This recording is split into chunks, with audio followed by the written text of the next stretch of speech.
Bonjour chers frères et sœurs, voilà c'est votre sœur Caroline qui est là encore sur la toile aujourd'hui pour vous dire bonjour. Voilà, aujourd'hui c'est dimanche, c'est le dernier jour de la semaine, ok? Le dernier jour de la semaine, vraiment Dieu est merveilleux, il est très merveilleux, un Dieu très miséricordieux.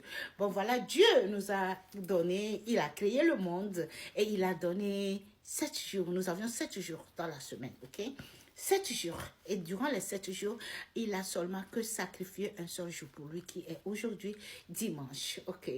Donc voilà. Et nous, on est prêts. On va aller dans la maison du Seigneur pour le glorifier parce qu'il a été vraiment très bon dans notre vie. Il a montré sa présence. Nous sommes partis toute la semaine sans crainte et on ne s'est pas plaint, hein? On a mangé tout le temps, on n'a pas souffert et on n'était pas stressé. Juste tout cela, juste par la grâce du Seigneur, ok? On est debout aujourd'hui, très prêt à partir, prêt à aller le louer juste parce que il est vraiment un Dieu de miséricordieux. Je comprends très bien que c'est vraiment difficile, surtout pour des gens qui sont à l'Occident. C'est très, très, très difficile de concentrer un seul jour pour notre Seigneur. Mais vous savez quoi? J'avais l'habitude de ne pas le faire. J'avais l'habitude de garder mon dimanche. J'avais l'habitude de prendre mon dimanche, aller faire ça comme un dimanche, chercher de l'argent, tu vois. Parce que c'est toujours l'argent. Ici, tu travailles, mais ça rentre dans les dépenses. Ça rentre dans les dépenses. Tu travailles tous les jours, toutes les fois, tu es là, tu travailles, mais et ça fait quoi? Ça rentre dans les dépenses. Hein? Quand tu travailles, tu reviens et puis tu regardes, il n'y a rien dans le compte. Mais toujours, les dépenses t'attendent, ok? Et c'est tellement difficile d'utiliser ce dimanche-ci pour le Seigneur. Des fois, on le vole, on prend ce dimanche et on va encore travailler, on va faire nos activités. J'avais l'habitude, moi aussi, de le faire. Ok? Et Dieu a su diriger mon attention sur lui. Et je pense que c'est tellement bien, ça serait vraiment, ça serait difficile à vous tous, hein? Ça serait difficile à tout un chacun de nous. Ben, je pense que c'est très important et très, très, très important de concentrer un jour là, ce jour du Seigneur, ce dimanche-ci, pour aller dans sa maison. C'est vrai, d'aucuns diront que oui, mais je ne suis pas obligée d'aller à l'église pour le prier. Hein. Je le prie partout. Dieu est partout. Il nous écoute. Je peux le prier dans la voiture. Je peux le prier au niveau de mon service. Je peux le glorifier là où je suis. Je n'ai pas besoin de me déplacer. Mais je vous assure que très souvent, c'est très important de vous déplacer et aller dans la maison du Seigneur. Quand vous entrez dans la maison du Seigneur, ce n'est pas parce que vous allez là-bas pour rencontrer le Seigneur, pour le glorifier. Comme vous le savez déjà, Dieu est partout. Il est esprit. On peut le glorifier, on peut le louer partout où on veut. Mais quels sont les avantages de se rencontrer dans la maison de Dieu? Aujourd'hui, je vais essayer de vous donner les avantages. Je suis déjà en retard. J'attends mon fils qui va sortir de la chambre et je profite de cette occasion pour faire cette vidéo. Voilà. Aujourd'hui, je vais vous donner les avantages et je vais vous donner mon exemple, ok? Et il n'y a pas 2 mois, il n'y a même pas un mois de cela. J'étais dans un grave accident de voiture. Ok? Dans un très grave accident de voiture. Et c'était quand? C'était un dimanche. Vous vous en rendez compte? Un dimanche. Et ce dimanche-ci, d'abord, j'avais programmé le dimanche pour aller à l'église. Ok?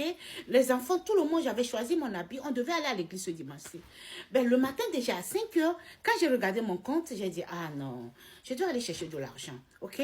Donc, j'ai préféré laisser le dimanche pour aller chercher de l'argent. Alors, je suis partie chercher de l'argent. Mais malheureusement, j'étais dans un grave accident.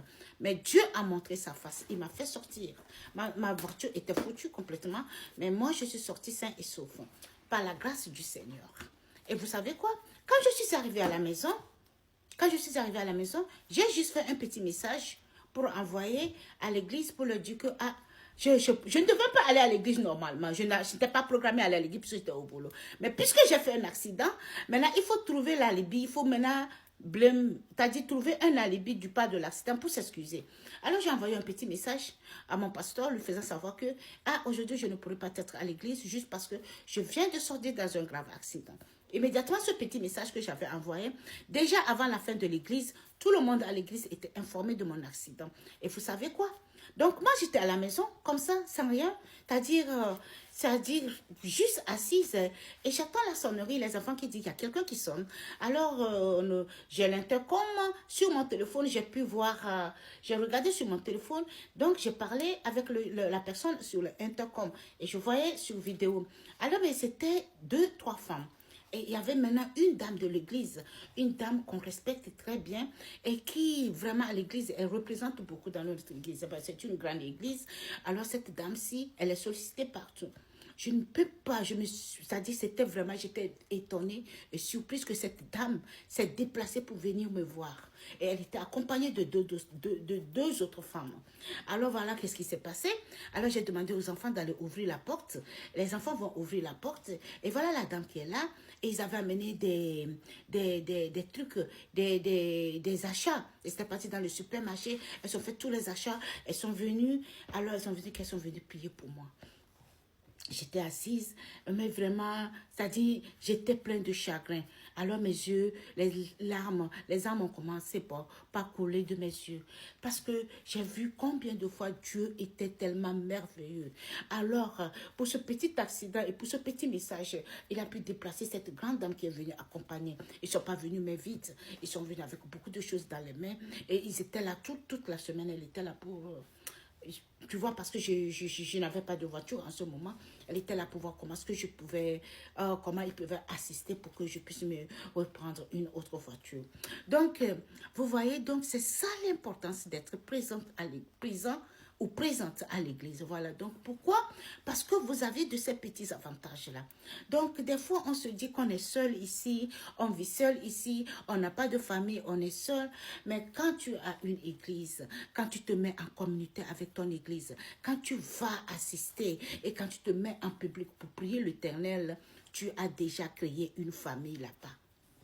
Tu as déjà créé une famille là-bas. C'est que quel que soit ce qui va t'arriver, quel que soit ton problème, ces gens-là vont venir, ils vont te supporter beaucoup plus que ta famille. Donc c'est pourquoi c'est très important de se faire un emplacement, de se trouver une église et se présenter à chaque dimanche. Ok, donc c'est très très très important. Mais là c'est difficile pour moi.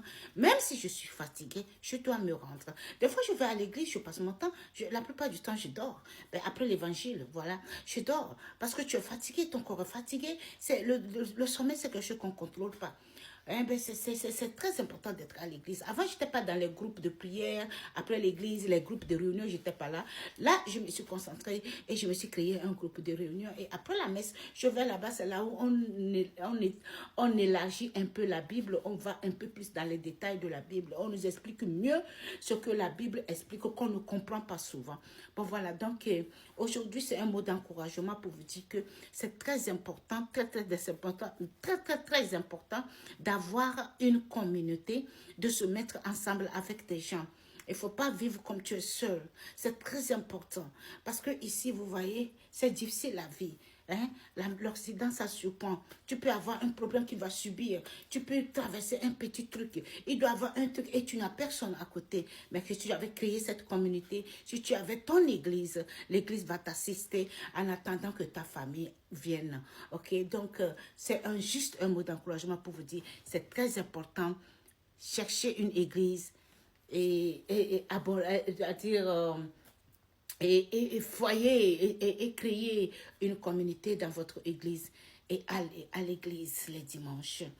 Et non, même si vous ne pouvez pas aller toutes les fois, au moins un dimanche, concentrer ce dimanche-là pour aller louer l'Éternel. Parce que l'Éternel nous a donné ces 7 jours pour nous et il a seulement accordé que pour lui qu'un seul jour.